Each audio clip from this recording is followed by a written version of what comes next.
मामला वफाकी आईनी अदालत के सामने था, इसमें एक मुस्लिम मर्द और एक ईसाई खातून, उनकी शादी का मामला था और ईसाई खातून ने उससे पहले वो मुसलमान हो गई थी।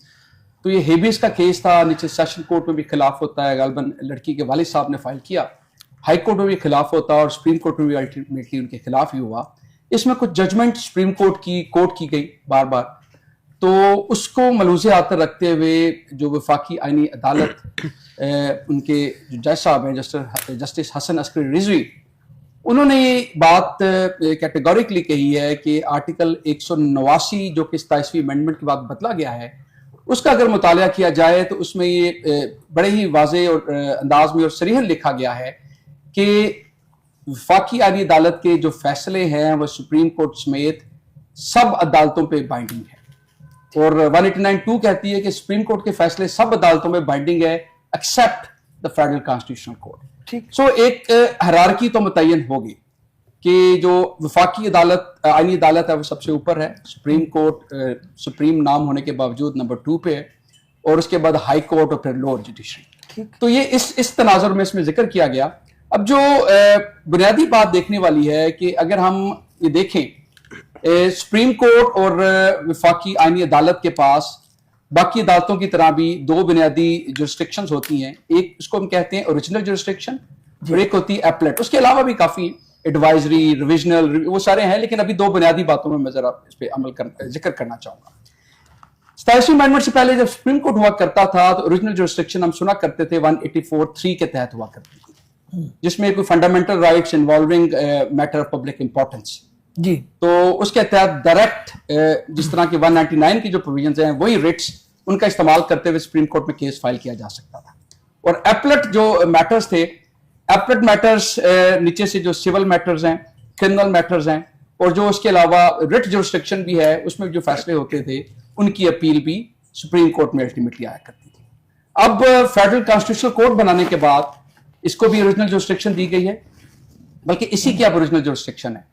और एपलेट जुरिस्डिक्शन में बड़ी इंपॉर्टेंट चीजें हैं कि किन किन मामलात में हाई कोर्ट के जो फैसले हैं उनकी अपील फेडरल कॉन्स्टिट्यूशनल कोर्ट में की जा सकती है, और इसका खुद ही मतलब है कि उन मामलात में सुप्रीम कोर्ट के सामने अपील फाइल नहीं की जा सकती। ये कैसे अनुमान जी, बात ठीक है, लेकिन जो एक बात जानने के लिए है वो ये जरूरी हो गया कि अब जो लोअर कोर्ट्स है, मिसाल के तौर पे वहां पर अगर एक तनाज़ा आ जाए जिसके अंदर FCC कोर्ट की भी फाइंडिंग मौजूद है और सुप्रीम कोर्ट की भी बाइंडिंग है मौजूद हैं उसके अंदर जो प्रेसिडेंट, तो कौन सी प्रवेल करेगी? FCC प्रवेल करेगी? देखिए, इससे पहले कि मैं इस बात का जवाब दूं, एक बुनियादी बात ज़हन में रखना जरूरी है कि जो फेडरल कॉन्स्टिट्यूशनल कोर्ट की ज़ेरे बहस जो फैसला है उसमें ये बड़ा ही सरीहन ये बात लिखी गई है कि सुप्रीम कोर्ट की एक पूरी हिस्ट्री है। सुप्रीम कोर्ट ने बड़ी मेहनत से और वक्त के साथ बड़े बड़े भरपूर फैसले किए हैं, point of law, principle of law उन्होंने मुतय्यन किए हैं।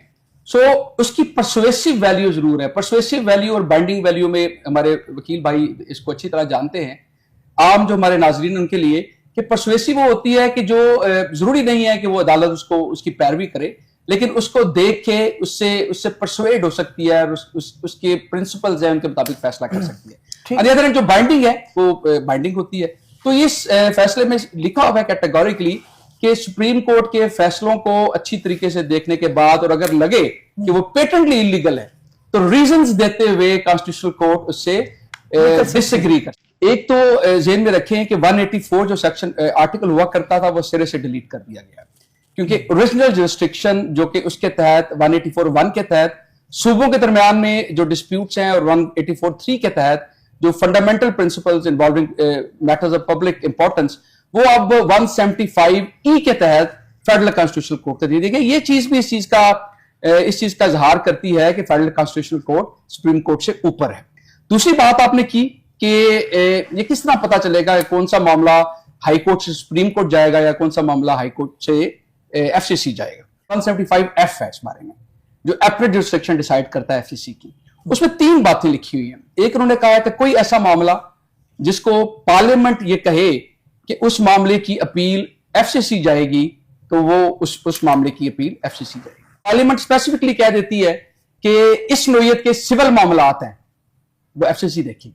अभी तो जो एग्जिस्टिंग मैटर है, जो सिविल और क्रिमिनल जो एपलेट मैटर्स हैं वो तो डायरेक्टली सुप्रीम कोर्ट में आएंगे, ठीक। क्योंकि दूसरा जो पॉइंट उसमें लिखा हुआ है कि any matter in which the high court certifies that the matter involves a question involving interpretation of the constitution, high court की सर्टिफिकेशन मिल जाती है, वो कोई सिविल मैटर है, वो क्रिमिनल मैटर है, कोई और मैटर है, हाई कोर्ट सर्टिफाई कर देती है कि इस मामले की अपील एफसीसी में जानी चाहिए at the time of deciding the जी, at the time of deciding. दो, और तीसरी बड़ी इंपॉर्टेंट बात है कि जो रिट्स आपने फाइल करनी है except for the rent and family matters, जो भी रिट्स आएंगी उनकी रिट्स की जो अपील है that will lie before the federal constitution court. ठीक। अब मेरे हाल में बड़ा कैटेगोरिकल है, लेकिन जो फेडरल कॉन्स्टिट्यूशन कोर्ट की वर्किंग होगी, नए नए मामलात आएंगे, नई नई इंटरप्रिटेशन करनी पड़ेगी और ये जुरिस्डिक्शन के इश्यूज भी आएंगे। सुप्रीम कोर्ट अगर जो पहले उन्होंने फैसला किया क्या वो सारे के सारे कलादम करार दे दिए जाएंगे? नहीं, ऐसा अगर नहीं, कोई अगर नहीं। कोई सर एक चीज ऐड करूं, अगर खुदा ना खास्ता कोई ऐसा फैसला और आ जाता है एफसीसी की तरफ से, तो हर बंदा उठ के चला जाएगा कि यार जो पहले मेरा कॉन्स्टिट्यूशन फैसला हुआ तो वो मैं एफसीसी के पास ले गया। फास्ट एंड क्लोज ट्रांजैक्शन होती है ना, वो एसएम जफर साहब की जजमेंट है 1987 की, उसमें बड़ा कैटेगरी लिखा हुआ है कि जो अगर अमेंडमेंट बाद में आती है तो उसका रेट्रोस्पेक्टिव इफेक्ट नहीं होता। बिल्कुल तो बड़ा क्लियर। दूसरा देखिए 189 बड़ा कैटेगोरिकली क्लियर है जी, कलदम नहीं होंगे सुप्रीम कोर्ट की जजमेंट्स, वो ऐसे ही हैं, नीचे वालों पे बाइंडिंग है जब तक एफसीसी उससे बरक्स फैसला नहीं करते। हम ये पढ़ते रहे कि जब हम सुप्रीम कोर्ट में कोई भी केस फाइल करते हैं उधर हम लीव टू अपील फाइल करते हैं डायरेक्ट। कुछ केसेस में है जिसमें डायरेक्ट अपील है, बड़े वो माइनर से केसेस हैं, अदरवाइज लीव टू अपील है। अब लीव टू अपील तो होती ही जो है on the question of law थी कि हम सुप्रीम कोर्ट में क्वेश्चन ऑफ फैक्ट जो है उसके ऊपर नहीं जाएंगे, हम क्वेश्चन ऑफ लॉ के ऊपर जाएंगे। तो पहले ही हम तो सुप्रीम कोर्ट में क्वेश्चन ऑफ लॉ के ऊपर जा रहे थे, तो अब यह कैसे पता चलेगा कि भाई ये क्वेश्चन ऑफ लॉ जो है वो फेडरल कॉन्स्टिट्यूशनल कोर्ट का है और ये क्वेश्चन जो है ये सुप्रीम कोर्ट का मैं है। थोड़ा सा वजाहत कर देता हूं, उसमें इंटरप्रिटेशन ऑफ कॉन्स्टिट्यूशन का लफ्ज लिखा हुआ है, ठीक।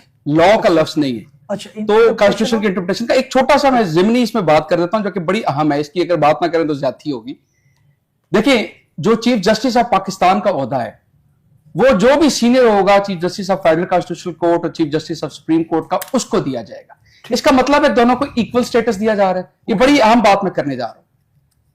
अब यह भी हमने ज़हन में रखना है कि एक तकसीम कर दी गई है कि जो नॉर्मल सिविल और क्रिमिनल मैटर्स हैं, एक जेनेरिक की बाइफर्केशन है, except for the constitutional matters, वो नीचे से हायरार्की से होते हैं तो सुप्रीम कोर्ट पे आके खत्म हो जाएंगे। ठीक ठीक। और जो कॉन्स्टिट्यूशनल मैटर हैं वो हाई कोर्ट से स्टार्ट होते हुए फेडरल कॉन्स्टिट्यूशन, तो ये बाइफर्केशन हमें फिर भी नजर आ रही है।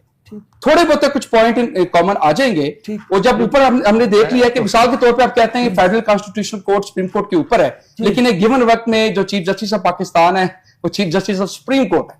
ठीक ठीक। सो लोअर कोर्ट का चीफ जस्टिस आ गया फिर, यू अंडरस्टैंड? तो इस सारी चीज को हमने इस कॉन्टेक्स्ट में समझना है कि दोनों की बाइफर्केशन मौजूद है। लेकिन अगर कोई ऐसा कॉमन पॉइंट आ जाता है जो दोनों अदालतों के ऊपर है तो उसमें फेडरल कॉन्स्टिट्यूशनल कोर्ट जो बात करेगी वो सुप्रीम कोर्ट पे पाएंगे, वो उस पर बाइंड, वरना अपनी नोवेल से दोनों अलग अलग। देखिए ना, इसमें एक चीज भट्ट साहब ये है कि बार दफा पिटीशंस ऐसी होती हैं जिसमें मिक्स चीज होती है, आपकी क्वेश्चन ऑफ लॉ भी है और क्वेश्चन ऑफ जो है वो कॉन्स्टिट्यूशन भी है, मिक्स हो सकती है ना, कोई चीज भी है।